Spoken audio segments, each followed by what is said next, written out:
Buongiorno. Da quando insegno mi sono accorto che tantissime persone hanno sempre avuto difficoltà nel valutare il loro livello di lingua. Dato che soprattutto nelle lezioni online, nelle classi di scuole private, non c'è un vero test d'ingresso con cui una persona può capire il proprio livello di lingua, mi sono ritrovato spesso delle persone che si definivano magari con una competenza intermedia e non conoscevano magari la base, la teoria, quindi erano dei principianti, oppure viceversa, persone che si sottovalutavano e invece possedevano una conoscenza intermedia o anche avanzata della lingua. Diciamo che l'uomo ha sempre amato misurare le cose. C'è anche un detto che dice che se una cosa non la puoi misurare, non la puoi capire, e se una cosa non la puoi capire, non la puoi migliorare.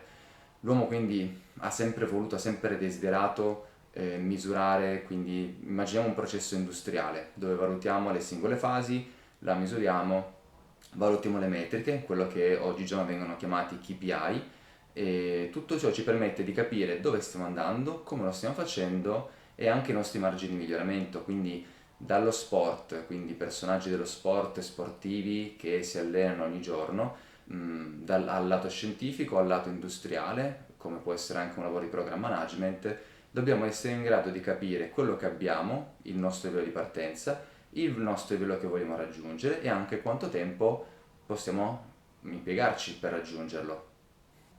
Ovviamente anche le lingue non fanno eccezione con questo sistema di misurazione. E se non sai ancora il tuo livello, bene, sei nel posto giusto, ora ti spiegherò i livelli che il Consiglio d'Europa ha stabilito per quanto riguarda lo sviluppo delle lingue, in questo caso anche dell'italiano. Dal 2001 esiste il quadro comune europeo di riferimento, dove all'interno, con le successive valutazioni, con le successive aggiunte, sono stati identificati 7 livelli di lingua, tra cui il pre-A1, che riguarda le persone quindi con una alfabetizzazione molto scarsa o quasi insufficiente, quindi per esempio contesti migratori, per poi successivamente avere i 6 livelli, quelli standard, che si differenziano tra A1 e A2, che sono i livelli dei principianti, B1 e B2, che sono i livelli intermedi, e C1 e C2, che sono i livelli avanzati. La cosa buona di questo quadro comune europeo di riferimento è che dà delle spiegazioni per ogni livello di quello che potete essere in grado o che dovete essere in grado di sapere e di saper fare. Allora, iniziamo dal livello 1. Per raggiungere il livello 1 servono circa 60 ore, e parentesi, il conteggio delle ore è molto personale, quindi non prendetelo come oro colato, nel senso che non è una cosa che è per forza corretta, dipende dalle persone. Il livello 1 vi garantisce di raggiungere un livello minimo di comunicazione, quindi essere in grado di svolgere quelle routine quotidiane molto semplici come possono essere i saluti, chiedere delle indicazioni, non essere però sempre in grado di capire se una persona parla in una maniera normale o anche veloce. Quindi, per esempio, potete essere in grado di chiedere che ore sono o dove si trova il Colosseo, però non sempre siete in grado di capire le risposte. Il livello 2 già è un livello successivo, per questo riguarda almeno 150-180 ore di lezione. Che cosa sarete in grado? Sarete in grado di iniziare ad utilizzare delle frasi di uso quotidiano, quindi le frasi che riguardano le attività quotidiane, il lavoro, la vita in famiglia, quindi quelle comunicazioni, quelle frasi semplici che vi permettono di entrare direttamente in una conversazione. Ovviamente se la persona con cui parlate è amichevole ed è paziente, perché voi sapete parlare, però avete ancora bisogno di concentrarvi tanto. Allora, passiamo ora al livello B1. Il livello B1 è un livello veramente molto importante, riguarda l'entrata nei livelli intermedi, viene definito anche livello soglia perché permette una comunicazione molto ad ampio spettro, in quanto vi permette di poter parlare, poter capire e scrivere riguardo tutti i punti più importanti di una conversazione, quindi il lavoro, la scuola, gli hobby, scrivere dei testi, descrivere le proprie opinioni, dei propri desideri, quindi riuscire ad entrare veramente nella vita di tutti i giorni, farvi degli amici, poter lavorare, poter comprare una casa e permettervi quindi di socializzare in Italia. Nota importante, per richiedere la cittadinanza è richiesto appunto questo livello, il B1, e lo si ottiene tramite l'esame CILS, che significa certificazione di italiano come lingua straniera. È una certificazione che ci permette di raggiungere il livello B1 intermedio, continuare a imparare anche da soli e permetterci di ottenere la cittadinanza in Italia. Dopo il B1 abbiamo il livello B2, il livello B2 già iniziano ad essere dei superpoteri perché ci permette di capire tutto quello che viene descritto in una conversazione, quindi è un livello intermedio avanzato, ci permette di parlare anche in ambiti astratti e di capire in madrelingua che proprio non vogliono avere pazienza e parlano molto velocemente, con anche dei riferimenti a conoscere le differenze dei dialetti nelle varie regioni d'Italia. Ad ogni modo, con il livello B2 diciamo che si commetteranno ancora tanti errori, non sarete in grado per forza di capire tutto quello che viene descritto da un articolo di giornale, una testata giornalistica che parla, insomma, un articolo di scienza, però sarete sicuramente in grado di svolgere la vostra vita e di socializzare e di continuare ad apprendere. I livelli C1 e C2 sono dei livelli molto avanzati, richiedono centinaia di ore di insegnamento, ma a quel punto sarete in grado di parlare italiano addirittura meglio di un italiano stesso madrelingua, anche perché spesso gli italiani hanno delle grosse influenze dal punto di vista del dialetto.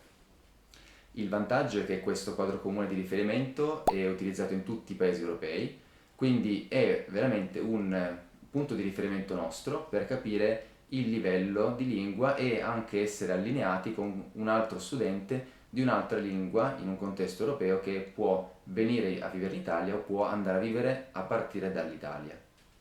Se non ti serve passare l'esame CILS per la cittadinanza, c'è un altro esame che si chiama CELI, certificazione di lingua italiana, ed è diviso anche questo in 6 livelli, dal livello 0 al quinto livello.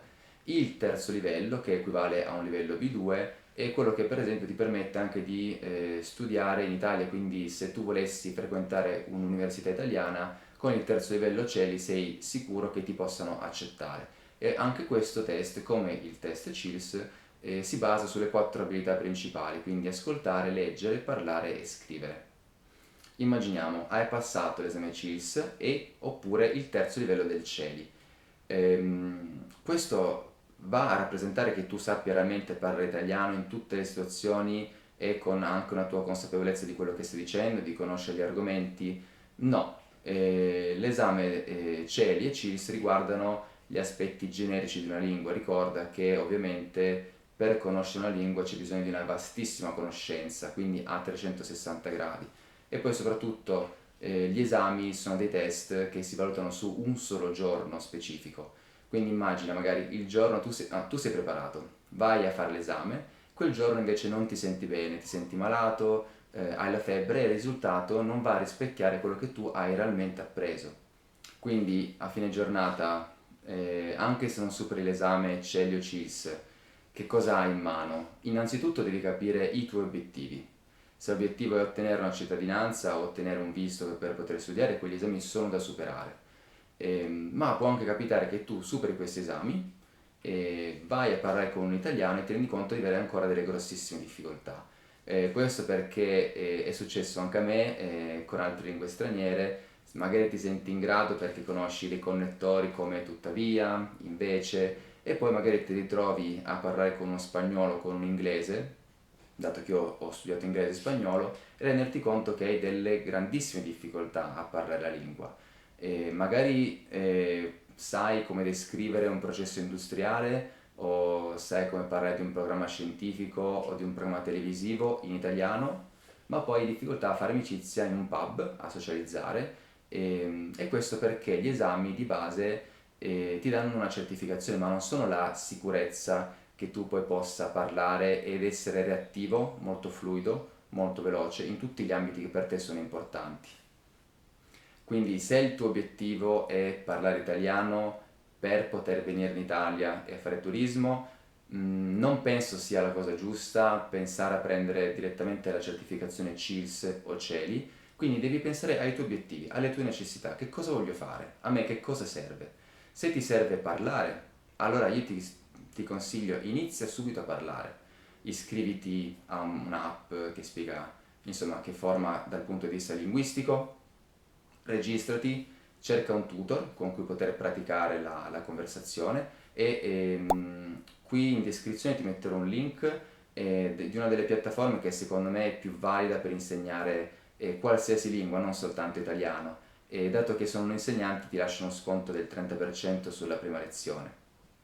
E poi ricorda la regola fondamentale. Imparare la lingua è una maratona, non è uno sprint. Ci saranno dei momenti in cui sei più motivato, dei momenti in cui sei meno motivato, dei giorni in cui riesci a parlare meglio, quindi che riesci a ricordarti delle costruzioni particolari, dei giorni in cui hai più difficoltà. E, tra parentesi, se hai difficoltà nella fluidità, io ti consiglio un altro mio video che ti metto riferimento in questo video e puoi trovare sul mio canale. Però in definitiva ci sono dei giorni buoni e dei giorni negativi.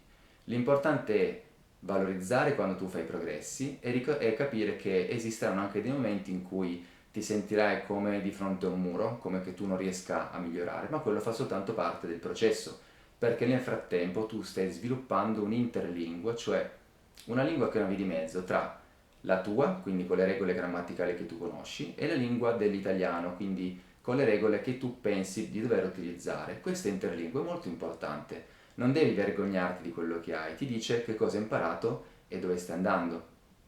Bene, se ti è piaciuto il video, sentiti libero di mettere un like e di iscriverti al canale. Mi aiuterebbe a spargere la voce sul mio lavoro. Dimmi poi nei commenti se piacere qual è il tuo obiettivo e come sta andando il tuo percorso con l'italiano. Grazie e a presto. Ciao!